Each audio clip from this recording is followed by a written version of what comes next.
The truth about the minimum wage. The minimum wage is supposed to help the poorer, less skilled, and younger workers in the economy, but it doesn't. It gets them fired. Employment happens as a result of human choices. For example, let's say some kid named Jimmy knocks on your door and wants to know if you can mow your lawn.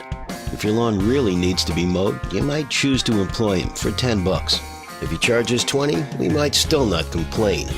But if he charges $50, $100, $1,000, at some point that job will not be created. Jimmy will be unemployed. Why is this? It isn't because you're greedy, but simply because you value $100 more than that service being provided. In this case, your lawn being mowed.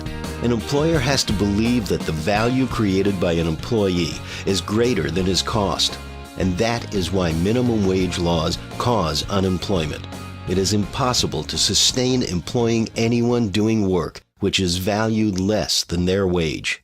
The higher the minimum wage, the sooner Jimmy is out of a job. Think about it. How many jobs would be lost if entrepreneurs were forced to only hire people whose labor they valued at $20 an hour? How about $50? $100 an hour? If the minimum wage is fundamentally sound, we should be able to increase it without fear of hurting the economy. Sure, some very highly skilled workers wouldn't be hurt by a $100 an hour minimum wage, but the rest of the workforce would be unemployed. When employment costs increase, entrepreneurs have two choices. They can reduce the amount of people they employ, or they can raise the price of the goods they produce. Otherwise, they're in the red. This makes the minimum wage a double whammy. Even if you don't lose your job, you and everyone else in the economy will be forced to pay for more expensive goods. Now that's counterproductive. And keep in mind, who is hurt most by rising prices? It's the lower wage workers, the very people the minimum wage is trying to help. In a free market, employment is a win-win-win situation. Employers benefit because the value created by their employees is greater than their cost. Workers benefit not only from a wage, but they also gain work experience, which they can use to demand higher wages in the future.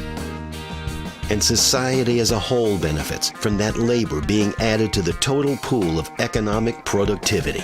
But the unemployment caused by the minimum wage is a lose-lose-lose. Workers are robbed of their wages and that invaluable work experience. Employers are robbed of the benefit that would have been gained by employing. And the whole economy is worse off because those unemployed workers are now unable to contribute their labor to help everyone's economic prosperity.